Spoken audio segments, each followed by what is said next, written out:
നമസ്കാരം.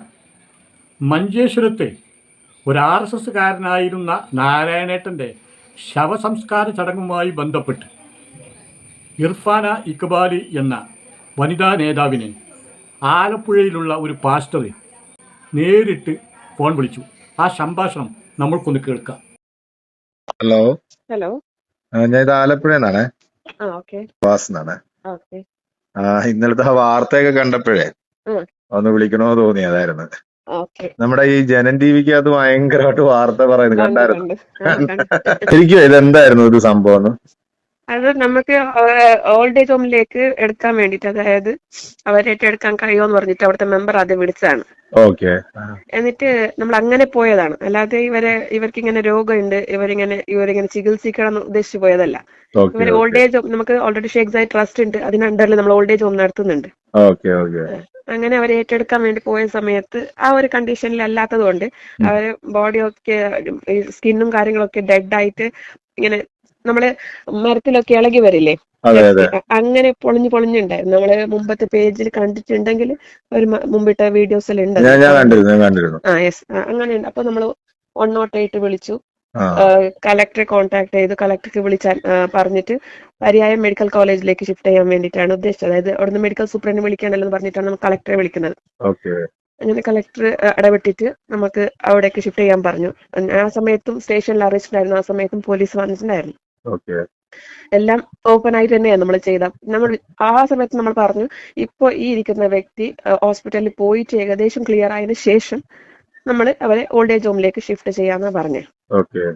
അങ്ങനെ പരിയായം മെഡിക്കൽ കോളേജിൽ കൊണ്ടുപോയി. അവിടെ പിന്നെ 4th സ്റ്റേജ് ആണെന്നൊക്കെ പറഞ്ഞു. മൗത്ത് ക്യാൻസർ ആയിരുന്നു. അങ്ങനെയാണ് കോഴിക്കോട് മെഡിക്കൽ കോളേജിലേക്ക് അവിടുന്ന് കൊണ്ടുപോകുന്നു. അങ്ങനെ 1 മാസത്തോളം അവിടെ ചികിത്സയിലായിരുന്നു. അത് നമ്മുടെ ഈ സംഘടനയുടെ ഇതിൽ തന്നെ. അതെ. അല്ല, അത് നമ്മൾ ഓൾറെഡി അവിടുന്ന് ഇൻഫോർമേഷൻ കൊടുത്തിട്ടാണ്, കളക്ടറെ വിളിച്ച് സംസാരിച്ചിട്ടാണ് അങ്ങോട്ടേക്ക് ഷിഫ്റ്റ് ചെയ്യുന്നത്. ഓരോ ഇൻഫോർമേഷൻ കളക്ടർക്ക് പറഞ്ഞോണ്ടായിരുന്നു. വീട്ടുകാരെ നേരത്തെ തന്നെ അറിയിച്ചിന്. വീട്ടുകാർ ആദ്യം നമ്മൾ വിളിച്ചത് തന്നെ കൊണ്ടുപോകാൻ വേണ്ടിയിട്ടാണ് നാട്ടുകാർ വിളിച്ചതും അവിടുത്തെ മെമ്പർ വിളിച്ചത്. ആ സമയത്ത് തന്നെ വീടുന്നവര് ഇതാക്കിയിട്ടുണ്ടായിരുന്നു, പുറത്തുണ്ടായിരുന്നു, വീട്ടിലല്ല ഉണ്ടായിരുന്നത്, ഉണ്ടായിരുന്നു. ആ സമയത്ത് തന്നെ അവരെ പറഞ്ഞിട്ടുണ്ടായിരുന്നു. ഇവരെ ക്ലീൻ ചെയ്യാൻ പോലും അവര് വന്നിട്ടൊന്നുമില്ല, ഹെൽപ്പ് ഒന്നും ചെയ്തിട്ടില്ല, അവരെ കൊണ്ടുപോയിക്കൊണ്ടാ പറഞ്ഞേ. നമ്മൾ ഇങ്ങനെ ഹോസ്പിറ്റലിൽ ഡെത്ത് ആയ സമയത്തും അവർക്കാണ് ആദ്യം അറിയിച്ചത്. മെമ്പറെ അറിയിച്ചു, കളക്ടർക്ക് വിളിച്ചറിയിച്ചിട്ടുണ്ടായിരുന്നു. പിന്നെ കളക്ടർ ആദ്യം ചോദിച്ചു എന്ത് ചെയ്യുന്ന ബോഡി. അപ്പൊ ഞാൻ പറഞ്ഞു നമ്മൾ അവർക്ക് വിളിച്ചറിയിക്കുന്നുണ്ട്, ഫാമിലി കൊണ്ടുപോവായിരിക്കും എന്ന് പറഞ്ഞിട്ടുണ്ടായിരുന്നു. പക്ഷെ അവര് നമുക്ക് ലെറ്റർ എഴുതി തന്നു, നിങ്ങൾ തന്നെ അത് ചെയ്തോളൂ, ബോഡി കൊണ്ടുപോകാനുള്ള ഇതൊന്നും നമുക്കില്ല.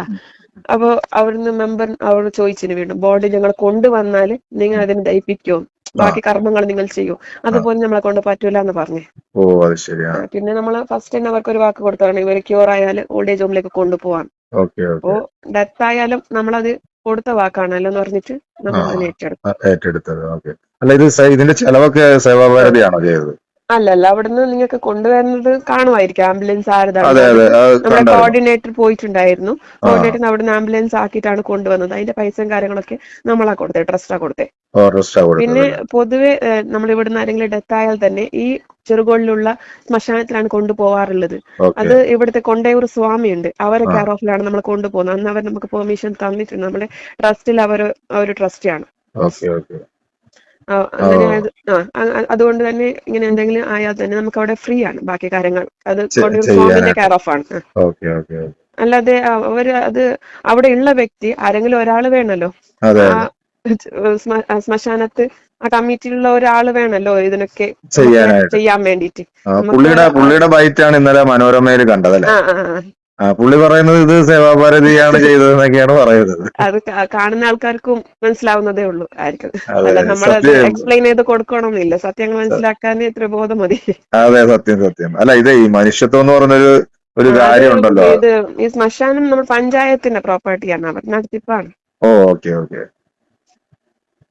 അപ്പൊ അവിടുത്തെ കാര്യങ്ങൾ ചെയ്യാൻ ഒരാൾ വേണമല്ലോ എന്ന് പറഞ്ഞിട്ട് അവരെയാണ് അയച്ചത്. പൊതുവെ അവരാണ് അയക്കാറുള്ളത്, അല്ലാതെ എല്ലാവർക്കും പാർട്ടി ഉണ്ടാവുമല്ലോ. അത് പുതുമയല്ലല്ലോ. ഈ ഇദ്ദേഹത്തിന് 2 ഭാര്യമാരും മക്കളും ഒക്കെ ഉള്ളതാണല്ലേ? ഭാര്യമാർ 2 കല്യാണം കഴിച്ചു. ആദ്യത്തെ ഭാര്യ ഇവരാണ് ഒഴിവാക്കിയത്, ഇവരെ വീടിന്ന് പുറത്താക്കി അങ്ങനെയൊക്കെ ആക്കി. രണ്ടാമത്തെ ഭാര്യ ഇവരെ വിട്ടുപോയത്. പുള്ളി ഒരു സജീവ RSS പ്രവർത്തകനായിരുന്നു അല്ലേ? അവിടുത്തെ പോയ സമയത്ത് ഈ മെമ്പറും നാട്ടുകാരൊക്കെ പറഞ്ഞതാണ് ഇവരെ എടുക്കാൻ വന്നതാണോ നിങ്ങളും ചോദിച്ചിട്ടുണ്ട്. ഓ അത് ശരി. അപ്പൊ ഈ സംഘടനയുടെ ഒരാളും ഇതുമായി ബന്ധപ്പെട്ട് നമ്മള് ഇത് കണ്ടിട്ടില്ല അല്ലേ? എങ്ങനെ ഈ RSSന്റെ സംഘടന ആൾക്കാരോ അല്ലെങ്കിൽ BJPയുടെ ആരെങ്കിലും ഇതുമായിട്ട് ബന്ധപ്പെട്ടൊന്നും നിങ്ങൾ കോണ്ടാക്ട് ചെയ്യാൻ ചെയ്തില്ല? ഇല്ല, അങ്ങനെ കോണ്ടാക്ട് ചെയ്യുന്നെങ്കിൽ ഈ നമ്മൾ കൊണ്ടുവന്ന വീഡിയോസും ഇതിനു മുമ്പ് അവരെ സന്ദർശിച്ച വീഡിയോസ് ഒക്കെ നമ്മൾ ഇട്ടിട്ടുണ്ട്. ചോദിച്ചിട്ടില്ല. അതെ. സത്യത്തിൽ ഇപ്പം ഇതിങ്ങനെ ഒരു നല്ല കാര്യം ചെയ്തപ്പോഴത്തേക്ക് അതിനകത്ത് കോലിട്ടിളക്കാൻ വേണ്ടിയാണ് ഇവർ ഈ കിടന്ന് കാണിക്കുന്നത്. എന്തായാലും നല്ല മനസ്സ്, നല്ല കാര്യമാണ് ചെയ്തത്. സർവശക്തന് എല്ലാവിധ ഐശ്വര്യങ്ങളും അനുഗ്രഹമൊക്കെ തരട്ടെ. അപ്പൊ എല്ലാവരും കേട്ടല്ലോ, രോഗിയായിരുന്ന നാരായണേട്ടനെ ചികിത്സിക്കാൻ മെഡിക്കൽ കോളേജിൽ കൊണ്ടുപോയതും പിന്നെ മെഡിക്കൽ കോളേജിൽ വെച്ച് മരണപ്പെടുകയും അതുമായി ബന്ധപ്പെട്ട് മഞ്ചേശ്വരം പോലീസ് ഇർഫാന ഇക്ബാലിന് ശവസംസ്കാര ചടങ്ങ് നടത്താൻ വേണ്ട അനുമതി പത്രം കൊടുക്കുകയൊക്കെ സോഷ്യൽ മീഡിയയിൽ ഫുള്ളാണിപ്പോൾ. അപ്പോൾ ഇതിനെ പ്രതിരോധിക്കാൻ, ഈ നന്മയെ ഇല്ലാതാക്കാൻ സംഘപരിവാർ RSS രംഗത്ത് വന്നിട്ട് വമ്പ ചർച്ച. അവസാനം നടന്നതെന്താ? സേവാഭാരതിൻ്റെ ആംബുലൻസിലാണ് നാരായണേട്ടനെ കൊണ്ടുവന്നത്. RSSകാരാണ് ശവസംസ്കാര ചടങ്ങിനുള്ള ഫുള്ള് ചെലവ് വഹിച്ചത്. അങ്ങനെയാണ് ശവസംസ്കാര ചടങ്ങ് നടന്നത്. ഒരു കൊള്ളി എടുത്ത് വെക്കട്ടെ എന്ന് ഇർഫാന ഇക്ബാൽ ചോദിച്ച് RSSകാരോട്. അപ്പോൾ RSSകാർ സമ്മതിച്ച് ഫോട്ടോ എടുത്തുകാണ്ട് ഇത് വീഡിയോ ആക്കണമെന്ന് ഒരു വിചാരിച്ചില്ലേനി. RSSകാർ സമ്മതിച്ച് ആ ഒരു കൊള്ളെടുത്ത് വെച്ചിട്ട് വിവാദമായി. ഇതാണ് RSSന്റെ ന്യായം. പക്ഷേ RSSും സംഘപരിവാറും നാരായണേട്ടനെ സേവാഭാരതിൻ്റെ ആംബുലൻസിൽ കൊണ്ടുവന്നതും ശവമടക്ക് നടത്തിയതും വിസർജനം TV-യിലാണ്. വിസർജനം TV-യിൽ മാത്രമാണ് നാരായണേട്ടനെ സേവാഭാരതിൻ്റെ ആംബുലൻസിൽ കൊണ്ടുവന്നതും ശവമടക്ക് നടത്തിയതും. ഇവിടെ ശരിക്കും നടത്തേണ്ടത് എന്താണോ?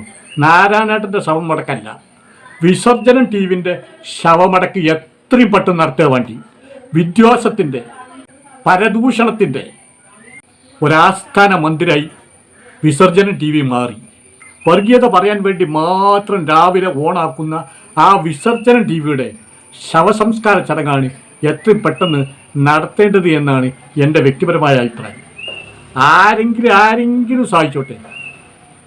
ഒരുപക്ഷെ ഞാനിപ്പോഴും പറയുന്നു, ഒരു പക്ഷേ എനിക്ക് വേണ്ട അവസാനത്തെ തുള്ളി വെള്ളം ഒരു പക്ഷേ ഒരു ഹൈന്ദവൻ്റെ കയ്യിൽ നിന്നായിരിക്കാം, അല്ലെങ്കിൽ ഒരു ക്രിസ്ത്യാനിയുടെ കയ്യിൽ നിന്നായിരിക്കാം, അല്ലെങ്കിൽ വ്യത്യസ്ത രാഷ്ട്രീയ മതക്കാരുടെ കയ്യിൽ നിന്നായിരിക്കാം.